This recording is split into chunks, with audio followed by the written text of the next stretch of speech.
of a ranger. Whoa! It's another episode of Boob Tube Boys. I'm Brian Vaughn. I'm fired up today. I'm joined by a couple of people. One of them is Spencer Hendricks. Spencer, say hi to the wonderful audience. Well, hello, everybody. Van Lee is the other person I'm joined by. You say hi to the audience. Hello, audience. Maybe they're as good as you as getting my name correct. I would really hope that they are. I mean, they've listened to a few episodes of this podcast, hopefully at this point. I'm fired up because today we are going to be discussing Walker, Texas Ranger. This episode specifically will be covering Season 4, Episode 6 of the show. And it is a doozy. It's called Evil in the Night, and there sure is a lot of evil in that night. Were either of you very well versed in Walkerdom prior to watching these episodes? I won't say well-versed. I have watched my fair share of Walker, and I'm going to reveal this now. I thought about the best place to discuss this, but I'm just going to do it here at the top of the show. Up top's the place. Get it out of the way.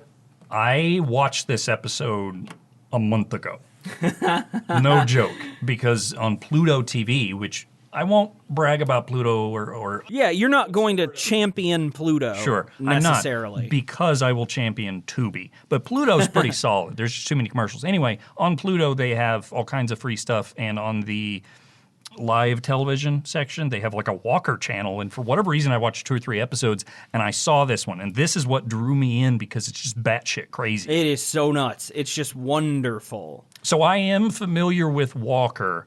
However, I'm not as familiar as I thought I was because I have another topic to discuss when we get to that point a little bit later on that just blew my mind. Spencer, have you watched much Walker in your life? I can only recall one time as an isolated incident as probably a young teenager. I might have been 12 or I don't know. It was around that time period where I had it on TV for some reason. And I, even at that age, was struck by the nerve of Chuck Norris to act like he was the most invincible man alive. He was in some kind of tournament. We're not going to talk about this in either of the ones we're going to preview here. He is in some kind of tournament where he has to prove how good of a fighter he is. And I kept thinking, like, usually they show their flaws a little bit in these fights. They have some adversity they have to overcome something, but he doesn't. I remember in that fight, he just beats the shit out of the guy and is clearly just on a different level. So I remember watching it and being like, oh my God, the ego on Chuck Norris. I don't think I saw the entire episode, but I saw the end of it, and it didn't strike any chords with me as a child, so I only watched probably just part of that one. I'm going to assume Chuck Norris won at the end of that episode. He won the tournament. He never got touched, so yeah, like he was unstoppable in the entire thing. You know, there's only one time in like all of film and television history that he was the bad guy, and it was when he fought Bruce Lee in whatever, I think, Enter the Dragon, maybe? Is that right? I did not know that happened. He was the villain, yeah, and in fact, I think that's the scene where there's a kitten. Bruce Lee's protecting his kitten. This is film history. I would like here. to watch Yeah, this instead of Walker. They pan because Let's you'll stop see this like right Walker now and find this and watch it. watch it forever, but then they'll pan to Bruce Lee, and then they pan to the kitten, and the kitten's just like a cat. So yeah, I kind of wish the kitten would have gotten in on it and started busting out some martial arts moves. I, like both of you, I don't have a lot in the way of Walker experience other than catching it here and there as a child. Van, I think you and I probably as kids, we used to watch stuff to make fun of it, of course, and like a lot of teenage boys do. I'm pretty certain that we caught a couple episodes on USA. surely. Probably after wrestling, because Walker did have a late night slot, actually, which is kind of strange. But I will say my grandma at one point was kind of infatuated with Walker specifically, Chuck Norris, but mainly through Walker and his moralistic Walker, Texas Ranger personality, because she certainly wasn't into like his martial arts career, and she bought his either biography or autobiography, and it was sitting at my grandparents' house for years. I haven't seen it in a while, though. I really hope it was away. an autobiography, and I hope he did write it himself. Do you think he could write well? No, I would imagine there would be a ghostwriter involved in that. No, you can't kick a pen into paper. I mean, he's a well-spoken guy, so I don't know. I have a hard time thinking about him sitting down in his typewriter and slamming all that out, his life story. I just can't picture it. Now, there was the whole concept of I don't remember what it was. It was Walker, Texas Ranger jokes or Chuck Norris jokes. Oh, yeah. Some of those, that? they were funny, too. They were funny. The problem I have with it is kind of given this aura of, not importance, but it's made him more likable than he should be, because in real life, Chuck Norris is just a scumbag. Like, he's just a trash human being. And we won't necessarily get into the politics of it all, but he's just awful. So I think that's kind of the negative of those Chuck Norris jokes, but I do remember the cultural fad of them and enjoying them. It really was a big phenomenon in the, I would say, the 2000s? Yeah, somewhere in there that the Chuck Norris jokes became a big thing. And then they, like so many other things, kind of became grating after you heard them so much. And you start wondering, why aren't we making jokes like this about action superstar Ron Marchini? Or Now, those I could get behind. someone of that ilk. Maybe Jean-Claude Van Damme? Well, I don't see any reason to not talk about Walker further at this point. I'll get into just a little bit of back history about Walker, which ran for 8 seasons from 1993 to 2001, and it's 196 episodes. I was going to ask if they were like 20-episode seasons. Yeah, they were full-order And seasons. that's impressive because the runtime's not short. No. That's a full 45 minutes without commercials. Yeah, these were an hour on TV when you factor the commercials in. That's impressive considering the absurdity of the plots. I can't believe someone sat down and actually worked on this. I guess one of us thinks these plots are absurd. I would assume everyone else thinks they're very level-headed. The show was on 8 seasons, as I said, just forever. It centers on our hero, Cordell Walker, who is a Texas Ranger, and his partner, Jimmy Trevette, also a Texas Ranger. And they solve little crimes that pop up here and there, and they do it without breaking any rules or ruffling any feathers, because they're just good all-around dudes. 2 things. Number 1, was this always strictly a USA show, or was this on like NBC I have no first? idea. Do you know? I'm actually not sure either, but I know that in its heyday, yeah, it was a cable all show. USA. CBS, I believe, also had something to do with it. I could see that. Now, number 2, I hinted earlier on about not being as big a Walker fan as I thought I was, or having watched as many as I thought, because, and I want to see if you have this same problem or recollect this in any way, Brian. I, for whatever reason, thought that Trevino's name, what is it? Jimmy Trevette. I yeah. thought his name was Conrad. Yeah, there's a reason for that. Okay, so you did this to me, is what you're saying. Yeah, I did that. I would refer to him as Conrad often. Okay. Jimmy Trevette.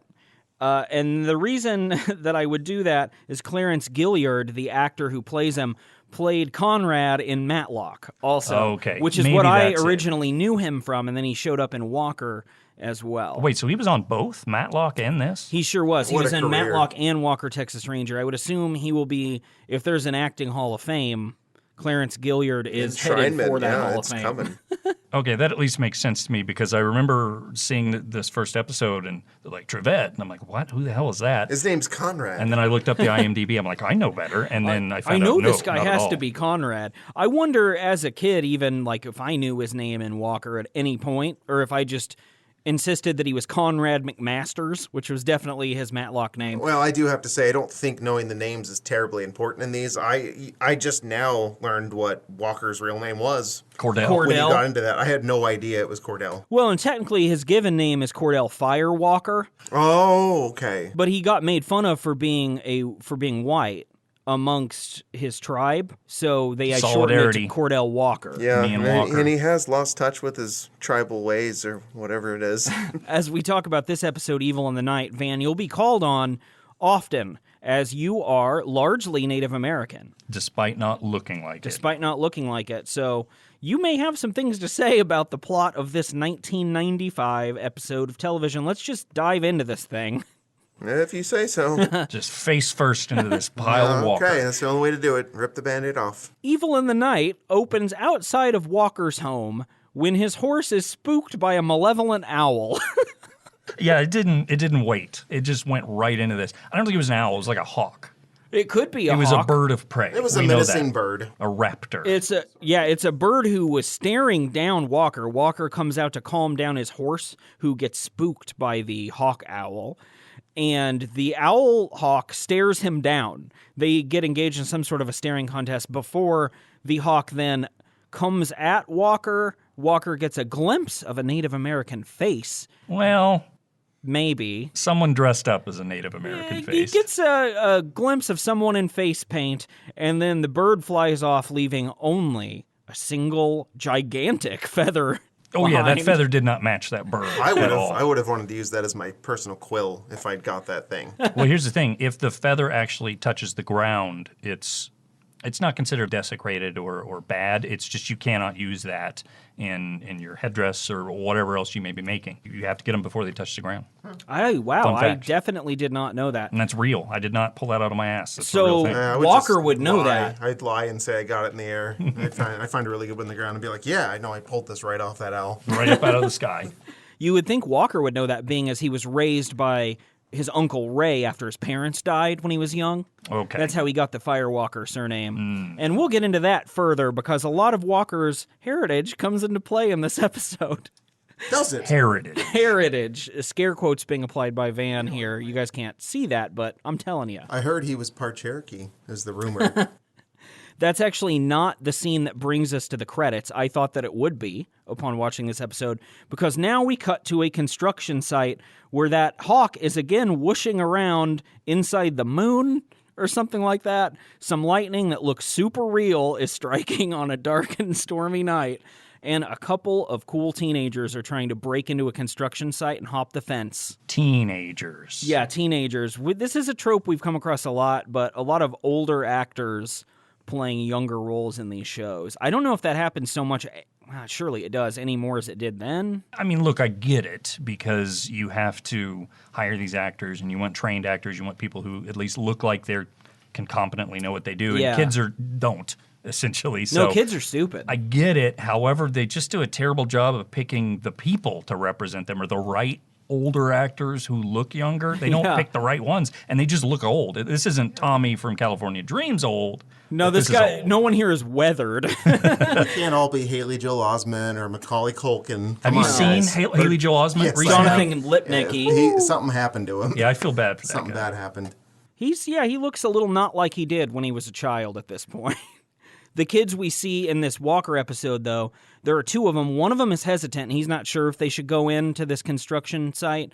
The other one's like, come on, man, you know you want to be cool, and he's kind of giving shit to the more reluctant one. They hop the fence, though. They go in, and the first thing they do is walk over to some sort of graveyard, a boneyard, which the rowdy teen says he heard about on the radio that construction had to stop because a boneyard was found, which I don't even know where to start with this. So he's listening to the radio. There's a lot of boneyard talk, and he decides that they should break into that after hours. They might have a boneyard brawl. We don't know. They might. It could I happen. hope so. They both look like Brad from Home Improvement, but in different seasons. Yeah, I can see that. One is from season 3, the other's from You season 6. mean depending on the haircut? Yeah, Yes. the hair is a big tip Because that off really there. was the big giveaway. My favorite part here might be the fact that the rowdy teen says, hey, can you give me a hand? And then extends human bones out to his friend, who's then grossed out by Yeah, it. he doesn't Which think they- it's funny at all. They discovered this Indian burial ground, essentially, this boneyard, and then they just left the bones out. They didn't They immediately didn't cover collect it the or ones collect that were them. there. Yeah, I guess they just dug 10 feet underground. Not even. It looks like 5 feet maybe, found a shitload of bones, and then said, I guess we'll stop for now. This And is tell part everyone of... about it, so it's on the Yeah, radio. we'll publicize it everywhere and then just leave the area open. And this is apparently part of a city reclamation project. They're trying to redo some areas here to give housing to local workers, which sounds good in theory. Gentrify. But yeah, unfortunately, we're getting some gentrification here. Or maybe not, you never know, because as soon as the bones are touched, we see the image of some sort of medicine man who then summons several ghosts to come and attack the teenagers. The teenagers beg for their lives, but the ghosts just keep kind of appearing and floating around in the air.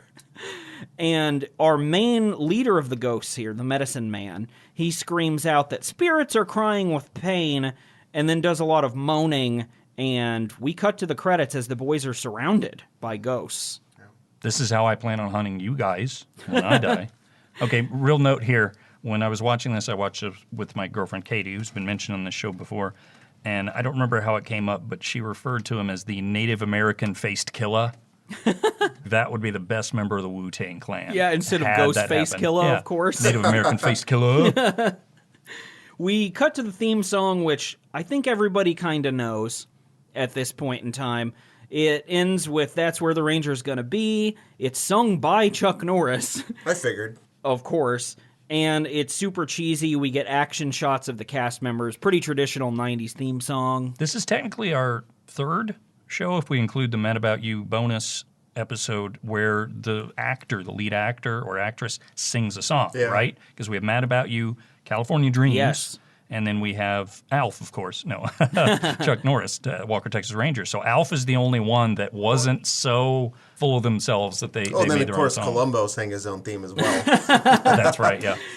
This is more in line with Paul Reiser singing the Mad About You theme. Yeah, it's got a lot of those shades. Yeah, the auteur, if you will. I did see his name in the executive producers at the end, Chuck Norris. That is where it's pretty clear that he's an egocentric person. Yes, Chuck Norris, as we'll see, also is right about everything and cannot be bested. After the credits, we're back at the construction site. It's daytime now, and a reporter is telling us that those boys are dead. Which I thought was a little extreme. I didn't think that they really deserved to die for their little teenage hijinks. Well, the spirits are upset, Spencer. It was darker than I thought it would be. I thought, they'd run away and tell everyone about it, but it was, no, we're going to start with murder. We're just going to kill these kids who are just trying to have a good time, as we all do. Playing with bones. At a boneyard. And we'll see across our 2 episodes that we review, they just kill people all the time. There's a lot of death in Walker. I was surprised. It's mostly bloodless or like there's a little tiny bit of blood. Just a little bit to give you the idea that blood happens when people die. But for the most part, it's not especially convincing. But I was also surprised at the body count. It really starts to pick up over the course of these 2. Thankfully for the families of these victims, we see that Walker, Trevette, and some other little cop are on the case. They all show up at the construction site to try and figure out what happened. Their first order of business is to talk to the night watchman, who is the only person who might have witnessed the crime happen. This was amazing. This little old man saying the word flesh way too much. Yeah, the little old man says flesh a lot. I also don't think he should be a night watchman since he's like 100 years old. and he said he was asleep the whole time. Yeah, he fell asleep in a trailer for an indiscriminate amount of time. That's what struck me about that is like he sounds really inept. Not a very good worker. I was trying to do my job, but then I fell asleep, and then I witnessed a ghost just appearing in the middle of my shift. That sounds like someone who's not very reliable. Yeah, he was awoken from his trailer nap by a bunch of screaming, and what he claims is a fella on a bulldozer with the eyes of a dead man. I've seen it a few times. We've been there. He saw some ghosts, and he went to the police because he knew something was up at this point. And he knew that Sting could take care of this. Yes. Walker finds another one of those big old feathers also at the crime site. So apparently those are just being shed everywhere by our villain in this episode. That hawk owl is molting like crazy. Yeah, it's just molting all over the place. They also hear a bunch of mystic sounds, or I don't know if they hear them or if just we hear them when the construction site... It's unclear. Yeah, it's very, very... It's unclear what the director intended. Unclear. And the mystery ensues as the coroner tells Walker and Trevette that it appears the boys were scared to death, which Trevette acts how any of us would, and he's like, yeah, that's bullshit. We're not buying that. Everyone is reasonable in this show except Walker, who's like, no, I think it could be ghosts, even this early on. Because he's part right Cherokee. away. He knows. He's just never wrong about anything. This show won't let him be wrong. No, he's infallible. He's there with his button-up shirt that's buttoned all the way to the top. Every single shirt he has. Except when he doesn't have a shirt on at all. Yeah. There's plenty of that. Go big or go home. I think saw he figures most of Chuck Norris. If you're going to show the goods, you show the goods. You don't give them a peek. Maybe it's some sort of like teasing thing. It's if you want this, you're going to have to earn it, and then if you do, you get the scene where he's working out in a Bowflex, completely naked. Yeah, completely naked. His penis just flapping in the breeze as he works out. And I don't know if we've gotten there yet or not. The off-screen foreman was listed as being electrocuted in his hot tub. Hey, that happens to the best of us. I wish they would have shown us that, because I think they could have done a really good job showing this man with his toaster in his hot tub. I think they could have, too. Based on the lightning that we saw, I don't know that they have the budget to make that happen visually. Fair. We go to the forensics lab after this, where there's some guy just kind of examining a shitload of bones, presumably from the boneyard. They finally gotten around to taking them in somewhere. Have we made it onto the show bones yet? No, eventually, though, we probably will have to. once we've run out of every other possible show to talk about. We could have Katie guest host because she loves we bones. That totally would be should. fantastic. She's sort of an off-screen celebrity in the show all lore for at this guest point, hosts too. Like we've got to incorporate all kinds of random. Oh, yeah. There's going to be one that John Hamm's going to do. We'll talk to him. We'll see what he wants to do. Probably not Mad Men. He wouldn't want to talk about himself. He's not an egomaniac like fucking Chuck Norris here. The forensic lab also, they're hoping, will yield some results. However, the autopsy on the bodies of these kids who were killed, they don't show any signs of drugs or foul play. Pretty weird. These kids suck. Yeah, they're not cool at all, despite how they seem to be. They're not really risk takers in the truest of senses. A councilman appears on the scene here, Councilman Graham, and he is just angry this whole way because if this crime isn't solved soon, that means construction is halted. And that costs the taxpayers in the city money. And he demands that Walker and Trevette figure out what is happening. Trevette starts trying to come up with some ideas that are practical and not about ghosts. He suggests maybe there's a new street drug. Walker dismisses that and says, from Native what I've American heard, ghosts, the street drug. the real street drug. He says these kids are clean. There's just no way, so we're just still stuck in this mystery here at this point. It's clearly a ghost then. I mean, if they're clean, they're not on drugs. Once you eliminate all the worldly possibilities, we got to jump to the supernatural. Yeah, That's the next thing. it I've done it absolutely many is times Ghost. in my own life. Do you guys ever like lose your keys or something, and then once you've checked where you normally would put them, you just assume ghost? Yeah. A reporter approaches Walker and Trevette here named Tara and asks if they're denying a supernatural element. Walker says he's not denying anything. She kind of wants it to be, though, you can tell. Well, she's a reporter. She's got to find the news, the big she story. just got hired at the Dallas She loves Herald. cover-ups. And it's almost Halloween. It'd be perfect. Okay, there's that one woman, I don't know her name, who's on the show at least semi-regularly. Alex. Okay. She's the district attorney. Great. Is there any other woman that shows up with regularity on the show, or is it just a one-off girlfriend that they have to have the, not even the love interest, just the eye candy for Chuck Norris to be around for a minute? I think it's more of the one-off thing. Okay. I think Alex is the only series regular. And that was his wife? Yeah, I later have questions becomes- about that. Yeah, because that's the whole ghost It's like it spooky looked like a stuff. flashback, but I don't know if it was. I wasn't clear, but we can get into that later. Yeah, that part's really weird, and I'm not really sure what it's supposed to mean. I know a little bit about it because I, of course, had to research it to talk about this godforsaken television show. Fortunately for our intrepid Texas Rangers, Tara, the reporter, is able to tell them that 2 weeks ago a foreman also died. So do you guys think at this point that the reason they didn't investigate this foreman's death further is because they wanted to push to keep construction going? Oh, yeah. Yeah, it seemed like a very much so the money-grabbing aspect did have a part in this episode. Yeah, this Councilman Graham, he's really a paper pusher. There was something about it is in some way dirtying the culture of the Native Americans, and they wanted to kind of talk about, you build your capitalist buildings over these holy sites sort of thing. So there was an element of that, and I imagine that was supposed to come through. Which is really funny from the most capitalist show in the history of television shows. Oh, I'm glad to hear about this. That is just like a garbage show made for just whoever to watch with no artistic integrity. Did either of you watch Jag? No, but I remember it. I remember it being on. I never watched it, though. It feels like another CBS, iteration of wasn't this. it? I think so. I think so, yeah. Probably also CBS and then There were sent so to USA. many cookie-cutter shows on those networks. That's the problem with network TV, and that's, we are the podcast to talk about that very thing.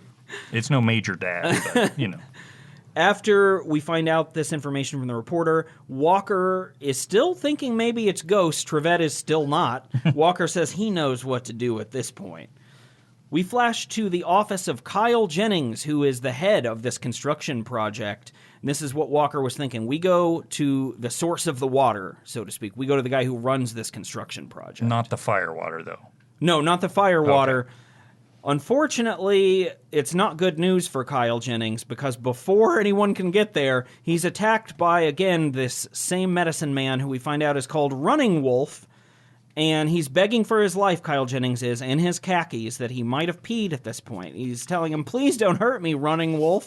Running Wolf argues, though, and says his ancestors need to get revenge, and the door shuts. Whoo, but thankfully Walker's able to kick that door in and shoot the rope that is about to hang Kyle Jennings, a noose that is produced out of nowhere by Running Wolf. He is almost as good of a marksman as I am, and that's saying something.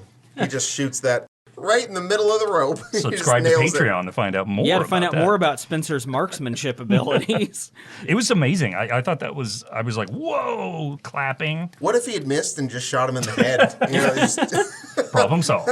We're seeing several new superpowers introduced from Running Wolf here as well. Like, he can produce all these ghosts by making a lot of noises, but he also can just, at the drop of a hat or perhaps a feather headdress, he can also just make nooses appear. Yeah, of course. And this is kind of like the army of ghosts that killed all those orcs for Aragon. Like they're all ghostly and they just kind of go whoosh and then everybody dies. And same level of cinematic production. Absolutely. On these ghosts also. And he was played by Billy Drago, is the name of that actor. Yes, Running Wolf, Billy by the way, Drago plays Running Wolf. who, in case you didn't notice, Brian, is in Martial Law 2, starring Yes. Cynthia Rothrock. He absolutely is. We love Cynthia Rothrock. Go watch some sort of movie she's in instead of Walker, Texas Ranger. Absolutely. I mean, after you watch the two that we're talking about. Right. You need to do that just so you can relate to us and suffer the same way we did. Probably my favorite part of this scene is that one of the ghosts in a slow motion scene just kind of knocks Trevette over. He doesn't really hurt him. I guess it's not what he's wanting to do, though. When asked what that was by Trevette, Walker responds with, "Bad medicine, Trevette. Real bad." He's a real John Bon Jovi, that guy. Am I right? This is his song, Bad Medicine. You should probably just drop that in here right now. Yeah, I mean, play a Bad little John Bon medicine. Jovi.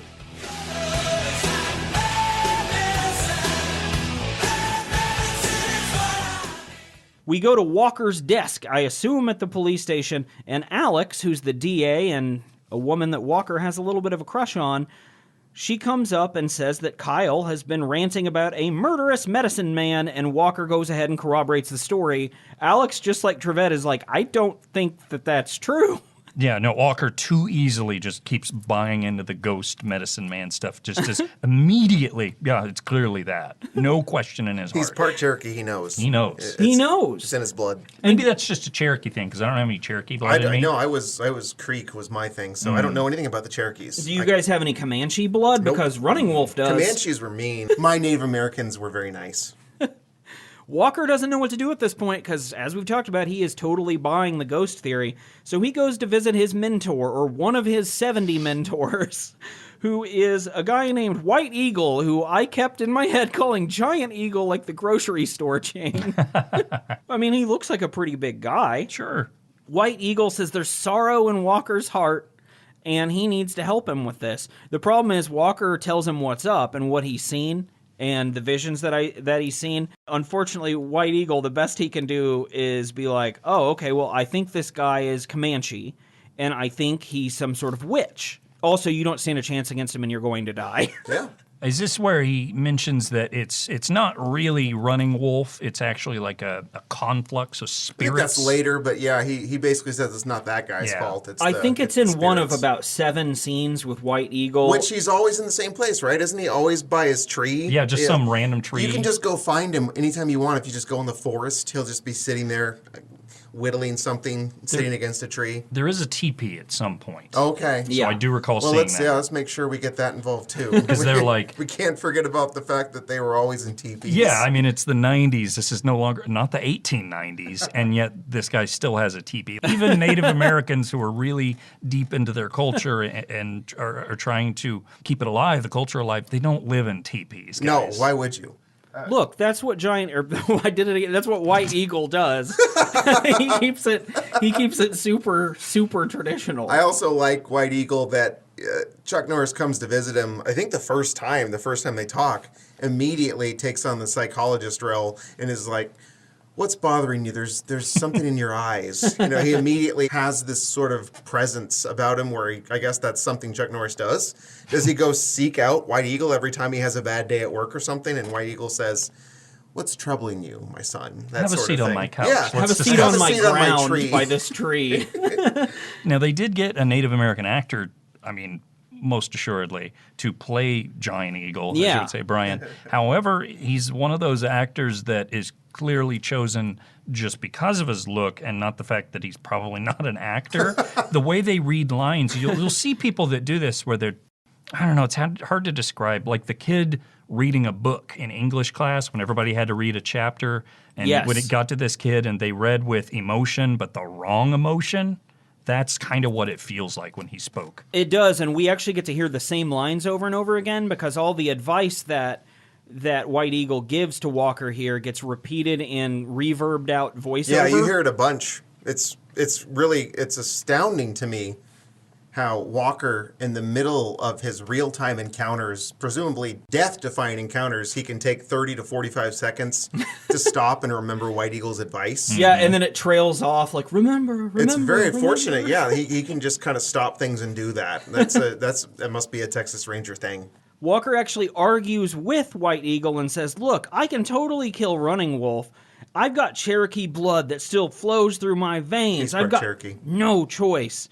White Eagle says, nope, the Skinwalker is going to get inside your brain and make you think of your bad memories and your past. And then they have a little bit of a picnic together. But Walker asks White Eagle, show me the way, which leads us to some sort of sweat hut where a shirtless Chuck Norris sits amongst smoke and fire with his eyes shut while some chanting goes on with the tribe members. And then they present him with a pretty cool medallion. Not the last time we see a shirtless Chuck Norris either. No. Van, did this ever happen to you anytime when you were in Oklahoma with your tribe? I mean, I've done the sweat lodge thing a handful of times. Not every time I've Did hallucinated. you have a vision? Yeah, I was going to say. Not every time. Occasionally. Oh, there was this one time where this weird skinwalker thing was killing all these people, so I had to help stop him. And the way we did that is even though he's not corporeal and supposedly is all about emotion and everything, I still managed to stab him with a knife. I in the remember you mentioning this, but I kind of forgot about it because it didn't seem that important. end. No, not a big story. I remember thinking, oh, yeah, that happens to all of us. Quit making a fucking big deal about it, man. Hey, this is a great time to take a quick break, so let's do that, and then we'll talk more Walker when we get back. After he has sweated and he's got his medallion placed around his neck, Walker gets back in his truck and starts to head home. It's dark now. He imagines Running Wolf is in the street, or perhaps Running Wolf is. This show really blurs the lines between a lot of things and gets run off the road by a semi-truck. You know what that scene reminded me of is Gothica, the movie Gothica with Halle Berry. Oh, Gothica with a K. Where it opens with her driving down the road and that girl is in the street and she almost hits her and then takes her home and there's some sort of evil involved at some point. But I really wondered, I was like, I wonder if the Gothica movie was based on this scene. In Walker, Maybe Texas the Ranger. producers of Gothica got a hold of Season 4, Episode 6 of Walker, Texas Ranger and said, we are inspired by this and we need to continue as such. It could be. Now, if this is Running Wolf and Walker realizes it's Running Wolf, it very clearly is, why did he swerve? Yeah, I don't know, just drill that guy and your problem's over, or you go through him and it continues. But either way, you don't put yourself at risk. No. After Walker's near accident, we go back to the city of Dallas in the daytime. City of Dallas. Is that a song? The city of Compton. It could be if it's Oh, not. okay. City of Dallas would be a different kind of song, probably. Yeah, I don't think it would sound like that, but... More like the theme song of Walker. Tara, the reporter, approaches Councilman Graham and asks, why aren't you returning my calls? He gets immediately irritated, or he would, but first he says he would have returned her calls if he'd known how attractive she was. Oh, yeah. He's like, I'm real agitated, but I'm also super creepy, so let's ease into that. I'm a little horny. As if me being an asshole wasn't enough, I also am a pervert. Let me grab at you. Tara pushes Graham, trying to get some sort of answer about City Hall's action. Graham gets irritated and ends the interview, and then immediately sees Blurry Air and Running Jumps Wolf, into a bus. who tells him that he wants to see Graham's soul on fire, and Graham jumps right in front of a bus and dies with a trickle of blood coming out of the corner of his mouth. Yeah, that's the only part that hit him is his mouth.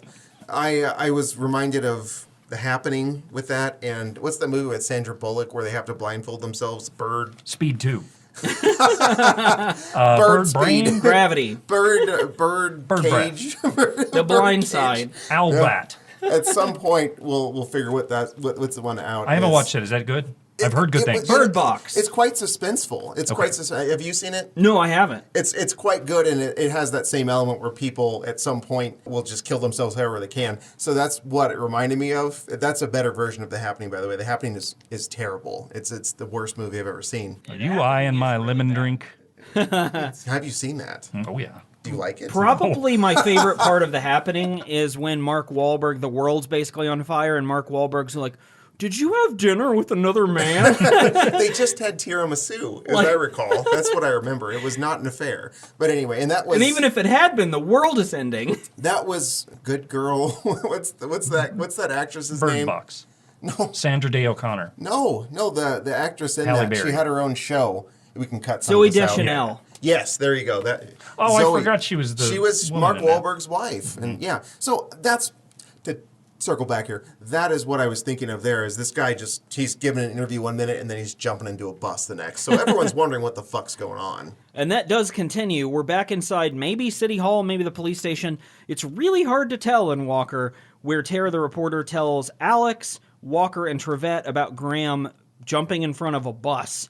They're all hounding Walker for answers at this point, and that's when he decides to tell them all that what they've been seeing is a Comanche medicine man possessed by evil spirits.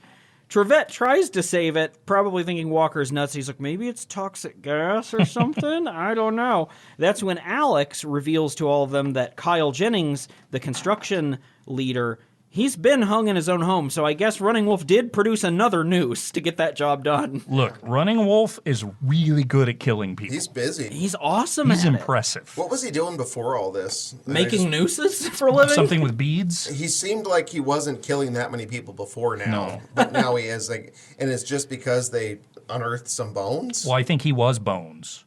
No. And then the They Bones... reformed him? Okay. He escaped. He was Bones. That's what you're going to go with here. Is Running Wolf was Bones. Not anymore, though. No, now he's a whole person and sometimes many things, I guess. But also not a person or anything? No, it's not clear. Again, unclear. Director choice here. It's not. We're not sure what they were intending in some of these scenes. This scene's also another one of the scenes where they feel the need to remind us about Walker's supposed heritage.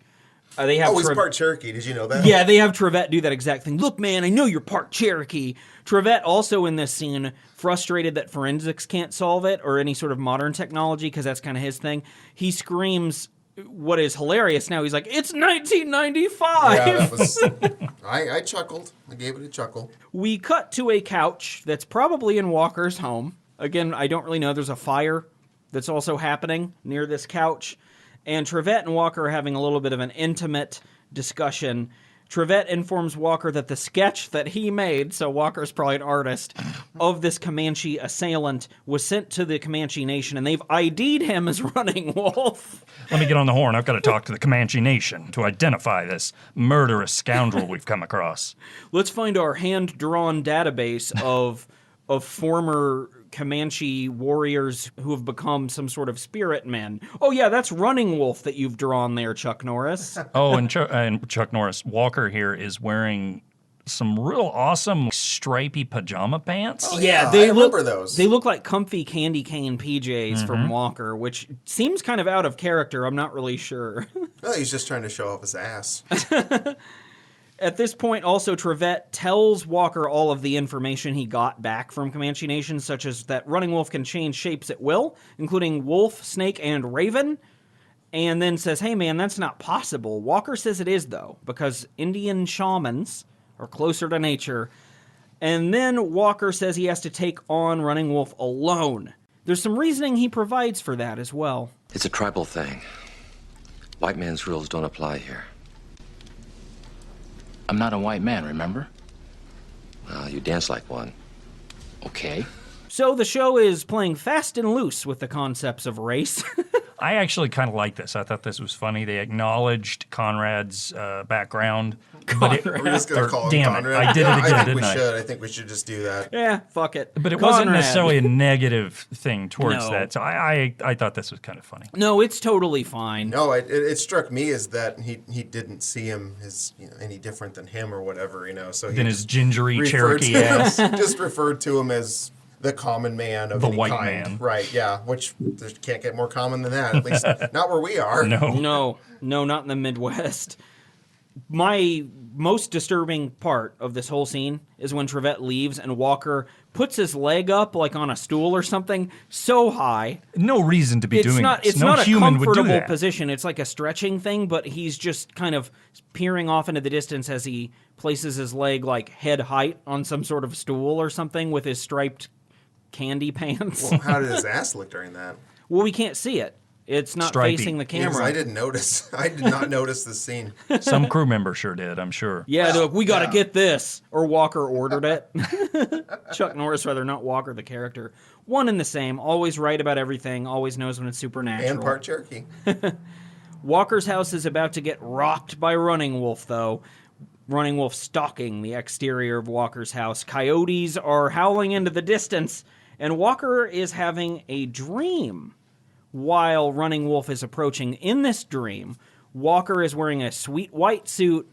He's taken Alex out for a nice dinner on her birthday, and he intends to propose. So we're seeing the full breadth of Walker's affection for Alex here in this dream, while Running Wolf and his ghost pals, which he does manifest here, begin to come in the house. He manifests them, of course, by carrying a feather bouquet and a blood bowl and sort of wiping them together and then wiping the blood and screaming a lot on the front lawn. That hollow gourd full of blood was my favorite thing that they just kept bringing back for a little bit there. But we touched on this earlier, Spencer.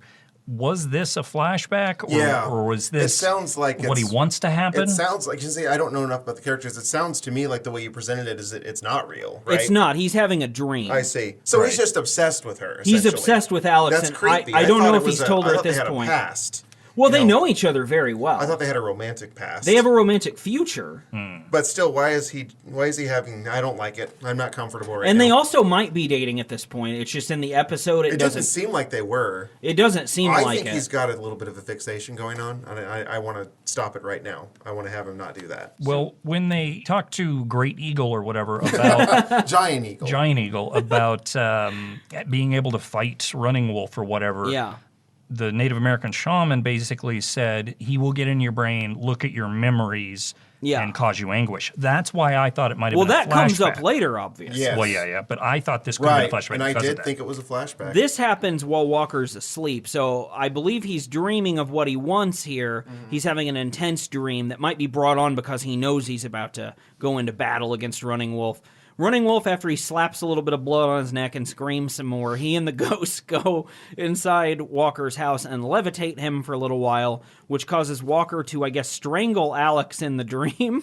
Oh yeah, like, something about avenging the spirits, something like that. This episode's got a lot of that going on. I also found it weird that Walker, who's shirtless a lot, he sleeps in just a red tank top. in Also, his giant bedroom. Yeah, it was he- massive. he has a really big bedroom for just one Texas Ranger who presumably is always at work doing Ranger stuff. Because, I mean, that's where the Ranger's going to be. He's behind everybody. The ghosts whoosh around, but Walker's able to kind of beat them back. He looks out the window once he descends from his levitation and stops choking Alex in his dream and falls back to his bed. At this point, he sees Running Wolf departing into the forest, and it's time to take after him. Just left his gourd full of blood there on the lawn. Yeah, there's a blood gourd on the lawn. I don't know at this point if we're supposed to think he's afraid of Walker or just luring him into the woods. I couldn't really pick the intention up there, but I don't think Running Wolf was ever afraid. I think he thought he could best him to the end. Running Wolf's very arrogant, and we see that when the two square off, Walker and Running Wolf. He starts presenting images from Walker's past. First, a Mexican drug raid gone wrong, where Walker's comrades are killed in battle, and Walker maybe has always held some guilt about that. And It this didn't is the seem like sort it of was his fault. I mean, they shot from a window. I don't see what he could have done. What was he supposed to do? Jump in front of the bullet and eat it? there was no choice Walker had, and eventually he has to realize that, to overcome that in order to best Running Wolf. And he does. He sort of fights his way through the memory to realize, hey, this isn't my fault. This is part of the job. This is what happens. So mid-battle, we cut back to the Cherokee Reservation. White Eagle's chanting. Because he's What is he chanting, Brian? Because this is fucking creepy. Oh, I what think he you chants. should let us in on that information, Van. He likes to say, I am inside of you, over and over and over again. which is the sort of thing you would not really, maybe Councilman Graham, dearly departed, might shout that at people, actually, but you wouldn't think that would be a native chant. Those are actually his last words before that bus hit him. I am inside of you, before the bus became inside of him, or on top of him. Thankfully, Trevette and Alex pull up to ask White Eagle some questions. They know things are amiss here. They know Walker's in danger. And White Eagle tells them only prayers can help now. The war between the two, Running Wolf and Walker, has begun. The Skinwalker's trying to possess Walker. Well, we're out in the woods again, and Walker and Running Wolf are still having their battle. This time, we get the I am inside of you comment from Running Wolf. Again, And again, as he forces Walker to envision a Vietnam flashback, because Walker also a decorated Vietnam vet. So this person was supposed to be him in this scene because it's a different actor. Yes, a different actor with Walker's voice dubbed over, with Chuck Norris's voice dubbed over, plays Walker here. A younger man who does not look like Chuck Norris at all. Not even slightly. I think Chuck Norris always looked the way Chuck Norris looks. Yeah, kind of like a droopy dog. A guy who, until the shirt comes off, you would not think was ripped. Yeah, one of those he doesn't. type of Yeah, he guys. doesn't look particularly. He doesn't in have shape. an athletic face. That's for sure. We get throughout this whole thing, by the way, we're getting a bunch of White Eagle voiceovers kind of encouraging Chuck Norris. Which, again, it's so convenient he gets to stop and listen to all those while things are happening around him. Everyone else stops and waits to hear what White Eagle's saying in his head. And it really does help Walker at this point, too. He's able to overcome this flashback. And Walker immediately conquers all of his demons. Yeah. There is no struggle at all. He's just boom. Oh, okay. I overcame that memory. Yeah, like right away, he hears White Eagle say some stuff that repeats 3 times, and then with each memory that Running Wolf presents him with, he just overcomes it, as you just said. And he does. He tells Running Wolf he's actually stronger now than he was before. Holy shit. We're back at the reservation. Trevette and Alex are still trying to get answers from Giant Eagle. And all they can think of... Giant Eagle this whole time, by the way, has not been giving any answers. He's just been like, no, there's really nothing we can do now, but let them fight it out. And then Trevette comes up with the idea of gathering the elders to do a burial ritual. To just pray over the bones. Yeah, over the pile of bones, which I think were already taken out of A the... peaceful resolution to it all is what struck me about that. It's Yeah. like, no one has to get hurt here. Let's do this the right way. We can put these people that were wrong to rest the proper way hundreds of years later. White Eagle says, hey, that might work, Trevette. Good on you. And they fist bump each other at this point. They don't. I really just wish that they had. They like leap up and Yeah, high five. they've been in the working on sky. a secret handshake this entire show, so now they've got it perfected. Yeah, they've been working on it this whole time. We go back for our final scene to the burial site / construction site. Which I gotta say, put a stop to all thoughts that I had there might be a nonviolent end to this episode. Nope. That was the thing I was sort of surprised about. I thought we were going for diplomacy here, but here's what actually happens instead. Because this burial ritual with the elders can't happen yet because Walker and Running Wolf, they actually just kind of arrive on the scene before anyone else does and engage in their battle. So does Tara the reporter, and Running Wolf picks her off and ties her to a post, says he's going to sacrifice her. Yeah. For the spirits. For the spirits, of course. Running Wolf says it's sacred ground, which he's repeated several times, and then he turns into several different Running Wolves, which this presents a problem for Walker. Which one do I attack? It looks like Native American multiplicity to me. Or some of them shittier than the main Yeah. Running Wolf? There were a Yeah. couple Michael Keatons in there in that scene, actually. If you look closely, you gotta pause it. Thankfully, Running Wolf gives himself away, and a bead of sweat drips on his cheek. That is what tells Walker this is the real Running Wolf, and he chucks a knife at Running Wolf's chest, He which chucks a knife. I didn't even mean to, but it's in a Norris vehicle. That is perfect. Oh, and it's right in the heart too. Which is where the knife What good lands. aim! Yeah, that's incredible. I was really surprised. I mean, I was thinking they were going to work something out, and then he just pulled out that knife and he chucked it at him. Yeah, he throws a knife right into Running Wolf and then kicks him into the bone pit, which I guess kills him and ends it. So this corporeal being can just be murdered by a knife. That's it. Well, the whole time, I end up saying the Native American shaman because I still don't know what his name is. Something Running Eagle? Wolf. Eagle? White Eagle is his actual It's name. White Eagle, but we've gone so many ways Oh with yeah, it, it's giant just eagle, gone to all me. kinds of things. Yeah. So White Eagle constantly throughout this whole episode has been saying, you will not be able to beat him with the strength in your arms. Over and over. Or your legs, but with the strength in your heart. And then he immediately throws a knife at him with his arm Right. and kills him with a physical thing. I really Yeah. did think that they misled the viewer the entire time. It sounded like an internal battle. It was Chuck Norris versus himself. Walker, versus himself. And although that's an interesting thing too, is Chuck Norris versus himself. Man, I would actually probably watch that, especially if one of the Chuck Norri had an eye patch or something. Something to differentiate Yeah. him They from the really other built one. this thing up like it was all mental, because there wasn't a lot of the physical gymnastics that take place, and probably I'm presuming many of these episodes. At the end, they completely went away from that. We're like, let's just have him throw a knife in his chest, and it'll all be over there. It'll be fine. Yeah, and that effectively ends it. We do get to see the burial ritual where the Right. elders dance around the Would have boneyard. been good to do that beforehand, before having to kill Running Wolf, who they said wasn't even at fault for any of this stuff. No, So I mean he's just a confused guy who bad things happen to he his had lots people. of spirits inside of him. I would probably kill some people too. If I Not had spirits anymore though, inside because me. those spirits all just went inside the moon at the end of this episode. Or so, Van, is that what happens when a Native American person dies? Does their spirit fly into the moon? No, your spirit is returned back to nature. The moon is not part of nature. The moon is actually the enemy of nature. Oh, so it's really? this constant. None of this is real. Ah, damn it! I was believing it. And I was also, too. I was starting to get a little mad at the moon. I was going to be like, "Fuck you, moon." I'm sick of the moon. Moon. I was also justifying it like, well, when the moon's out, that means crops can't grow. And I that's can why see- there are werewolves. There's all kinds of things wrong with the moon. Did Trevette and the other lady bring a bus to the Native American compound? Because they bring back like a dozen guys. There are a lot of different vehicles. Yeah, we have to assume that White Eagle actually has like an RV. Or maybe they borrowed that trailer from that night watchman. He's Oh, probably yeah. sleeping through the whole thing again. He's still over there, just passed out.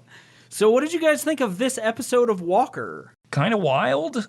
Kind of wild. Well, I had no idea I didn't know the show was so surreal. Yeah. Half of it didn't even happen. It was all imagined in Chuck Norris's head. But I say kind of wild because I witnessed another episode of Walker, Texas Ranger that's really wild coming up after this. We'll talk about later. Different wild. Different kind of wild, that's true. A little more realistic. But yeah, I'm with you, though.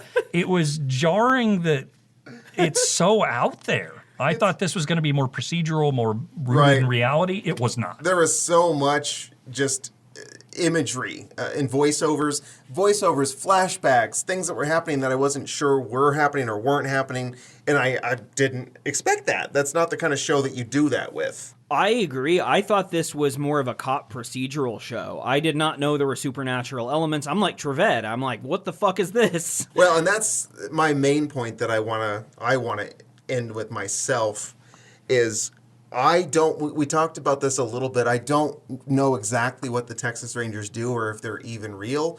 I don't think this is a case for the Texas Rangers.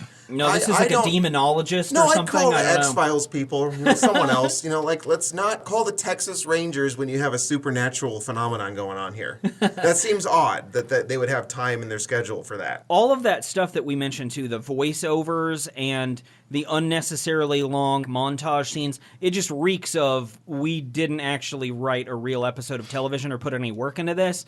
We're just going to have a bunch of continuity errors and make this thing sloppy, get it together. The core audience here doesn't give a shit anyway. This is what, season 3? 4. 4?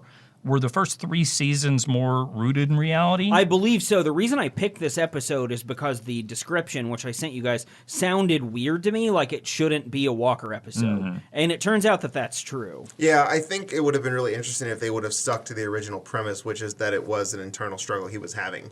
But in the end, he fixed it the same way he fixes everything, which is to kill because he's beat a it badass. to death. Yeah, Yeah. but the whole thing where he was supposed to overcome his own issues, which, as you guys mentioned, he just does. He's his on-the-fly psychologist, his own therapist, where he just has these massive past problems, and he can just fix those. He can just fix those as he goes about his life. And they didn't execute what was going to be interesting, because I always thought of this as he's another Steven Seagal type, he just beats the shit out of everyone. And it was like, okay, at least they're taking a mental approach to this one. So maybe this is something different. but they gave up on all that, and they just had it come down to the same thing it always does. No, Walker was not cerebral. We're about to get cerebral, though. Spencer, I understand you have a little something for us. Yes, so I wanted to talk about, as we delve into a new series of shows, we've each done ours. It's time to revisit those in some strange format here, and I want you guys to think about this. I'm going to call this segment Swap Out. Swap out.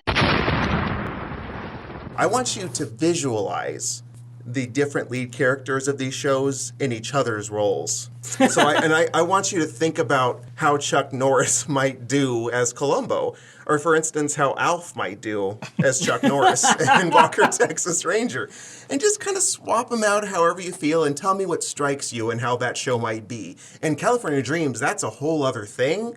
So I don't even know who'd be swapping out there because the lead character changes in that one, right? Let's, for the sake of argument, let's say it's Jake, because he effectively becomes the main character. And Jake's the bad boy rebel guy. Yeah. With The the leather one who's jacket. always in the cast, not the frizzy-haired 42-year-old, Tommy. Right, let's not get our rebels confused here. I would like for you guys to just randomly swap anyone's from those last three we did with Chuck Norris or vice versa, and let's see what kind of thoughts you guys have about that show and that episode. Well, I think the first thing that comes to mind for me is, and this is less goofy or less going for the joke, but what would Columbo have done in this scenario? If Columbo was presented with a murderer. Supernatural Columbo. Yeah. Oh, I would love that, Like, actually. what would happen? Like, excuse me, Mr. Running Wolf, I've just got to ask you one thing. It's disgusting and dirty down here. You mind if I sleep in your graveyard tonight?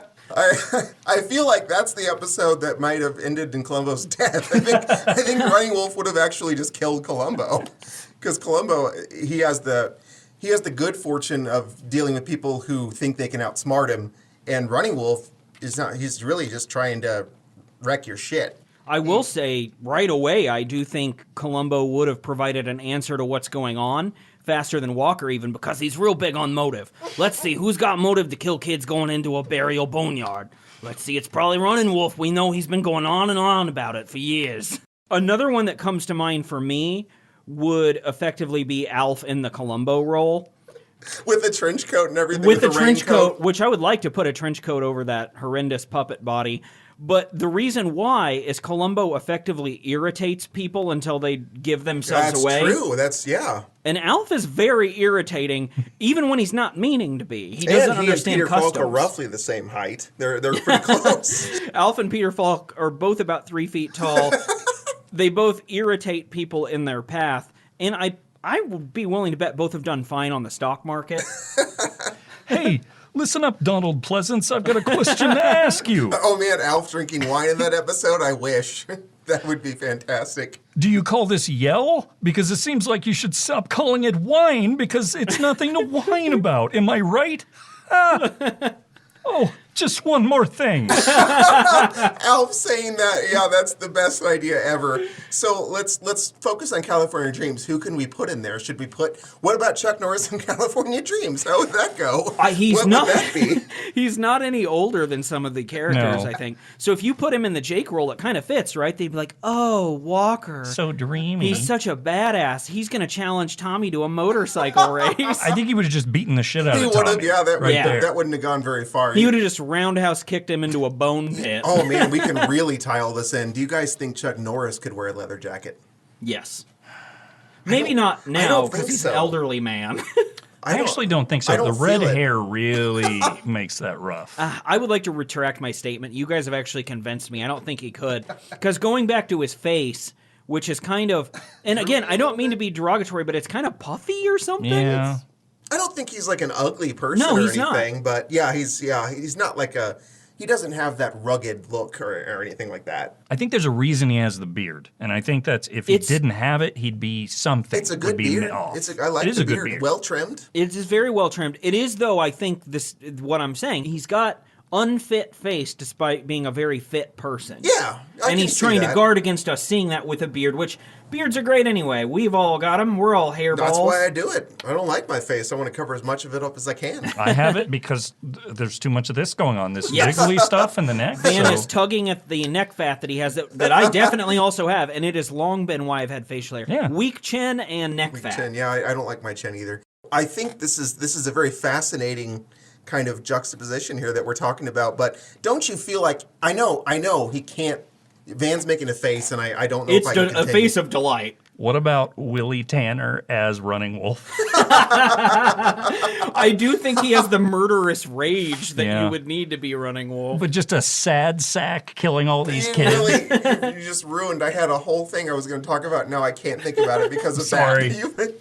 It just came to me. It was worth it. It was He absolutely worth it. he goes to the city councilman and presents a list of ways that he's wronged him over the years. My thought was, and that was definitely worth.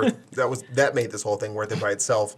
Was if Chuck Norris was wearing a leather jacket, do you think there's any way you can get it off of him? I don't think so. No, I don't think don't- he would ever take it off. He No. would sleep in it. And you couldn't rip it off of him. He wouldn't surrender it like Jake You did. wouldn't There's no you way. wouldn't beat him in a fight. Yeah, he wouldn't have that crisis of confidence. No, he doesn't that have Jake that. had against Tommy. He's this on-the-fly therapist. He can figure that shit out in the moment. He would never let that happen. So that whole episode wouldn't have worked with Chuck Norris well, playing let's Jake. say that Jake though is Chuck Norris and Walker, and he does. Wow, now we're really getting And he out there. does have White Eagle as a resource. I like to think White Eagle might have been able to counsel Jake to beat Running Wolf at a motorcycle race. Running Wolf in a motorcycle race. Well, he's driving Wolf in this particular instance. Well, maybe he doesn't need the motorcycle. Jake's on the motorcycle, or Chuck Norris, or whoever we're talking about here. And Yeah. Running Wolf is just running. Yeah, he's a ghost. Or He he's can go using really his fast. own. Yeah, his own spirits. He could technically be at the end of that race before it started. Spirit He just has to move his other things around. So, yeah. That is exactly what I hoped would happen here. Do you guys have any more last-minute wild comparisons here? What if Sam, the little Chinese girl from California Dreams, was a murderer on Columbo? Oh. But Columbo had to That's get spicy. beat past her, sweet nature to find out how she did it. That would be actually a really good episode. I'm afraid I would root for Sam. He and Columbo would like her. It would be one of the Donald Pleasance things where he Yeah. actually got along with the killer and empathized in some way. Just one more He thing. would I think you're a bust her. terrific person. He would bust her, but he would definitely like her, and he'd be nice to her in the process, and she would be nice. We know how nice she is. I think they get along famously. She readily gave over $700, $800 to just the band to Her shitty not friends. repair the car. And specifically, she gave the cash to Sly, her shittiest friend. Yeah, that guy's not trustworthy at all. I wish Sly was in Columbo as a murder victim. There's a scene I forgot to mention in our Columbo episodes. It's when he kills the brother. Donald Pleasance kills his brother in the wine episode. Donald Pleasance is getting upset, so the brother reaches down. He's like, hey, man, just trying to calm him down, and tries to touch his face, and Donald Pleasance goes, and it's amazing. I love Donald Pleasance. He does a wonderful job. Okay, what about him as Running Wolf? Oh, like hamming wow. it up the whole time? Yep, it would probably work. Yeah. There's no bounds to this experiment now. What about Donald Pleasance as Alf? Oh, you found it. That's perfect. That's the magic button. I don't think we can actually beat that one. Donald Pleasance as Alf. Let's recast that. I think Donald Pleasance is unfortunate He's been dead unpleasantly for a while. passed, and Yeah, Alf that's- should be dead. So Well, this is a fantastic inaugural edition of Swap Out. I agree. looking Swap Out forward has to been a more lot of of these. fun. I like the idea of after we each take a turn, we revisit the shows with the new one and kind of start mixing characters around. We start swapping. We could even continue to use the old ones as well. Sure. Like Donald Pleasance could be anybody going forward. Which he can really slip into a role like that. It's like a glove. Any final thoughts before we get out of here, gentlemans? I'm excited for the episode later this week where we discuss weightlifting. Oh the yeah, power this team. is gonna be fantastic. I have stories to tell. If you're listening to this, check out Walker, Texas Ranger, Season 7, Episode 14. It's very hard to find. You can find it on Philo, perhaps on Pluto, on the Walker station or channel that Van mentioned earlier. What the hell was Philo either? I briefly looked at it. It's like a Sling TV type thing. Oh, okay. It's one of those types of things. If you are so kind, please check us out on patreon.com/Bootu Inc. You can donate as little as $1 per month to us and get bonus content each and every week. We're great, and we think you'll love it. Check us out on Twitter as well. I am at Loud Guitar Brian. Van, what are you? I am at Manly Van Lee. Spencer, what are you? I am at 3 French_hen. So that's where you can find us on the internet. We look forward to speaking with you later in the week about how inspired we are by weightlifting, handcuff breaking, and concrete block shattering. In the eyes of a ranger, the unsuspecting stranger had better know the truth of wrong from right. 'Cause the eyes of the ranger are upon you. Any wrong you do, he's gonna see. When you're in Texas, look behind you. 'Cause that's where the ranger's gonna be.